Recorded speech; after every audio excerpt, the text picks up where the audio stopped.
நீங்கள் உங்கள் 20s இருந்தீங்கன்னா இந்த 3 ஸ்கில்லை மாஸ்டர் பண்ண மறந்துடாதீங்க. அதுக்கு முதல் ஸ்கில் கம்யூனிகேஷன். நம்ம வாயை வச்சு தான் நம்ம ஃபர்ஸ்ட் இம்ப்ரெஷனை க்ரியேட் பண்ணுறோம்.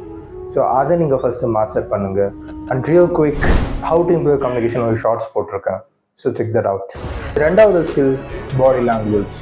நீங்கள் எப்போ உங்கள் பாடி லாங்குவேஜ் வீக்காக இருக்கோ அப்போது நீங்கள் இந்த வேர்ல்டுக்கு நீங்கள் வீக்கான ஒருத்தனை ப்ரொஜெக்ட் பண்ணுறீங்க. அந்த third skill is confidence. Confidence ஒரு ஸ்கில் தான். Yes, it is a skill. நீங்கள் எவ்வளோ இன்டெலிஜென்ட்டாக வேணா இருக்கலாம், எவ்வளோ நாலேஜபிள் பர்சனாக வேணா இருக்கலாம், ஆனால் நீங்கள் கான்ஃபிடென்ட்டாக இல்லைன்னா நீங்கள் சொல்கிறத யாருமே நம்ப மாட்டாங்க. ஸோ உங்களுக்கு கான்ஃபிடென்ஸ் இல்லைன்னா எந்த பொண்ணும் உங்களை டேட் பண்ணாது. உங்களுக்கு உங்கள் பாடி லாங்குவேஜ் சரியில்லைன்னா நீங்கள் சொல்கிறத யாரும் மதிக்க மாட்டாங்க. உங்களோட தாட்ஸே உங்களால் கம்யூனிகேட் பண்ண முடியலனா no one will listen to you. So இது மூணுமே ஒரு டெட்லியான ஸ்கில்ஸ். ஸோ அதை இன்னிலேருந்து அதை மாஸ்டர் பண்ண ட்ரை பண்ணுங்க.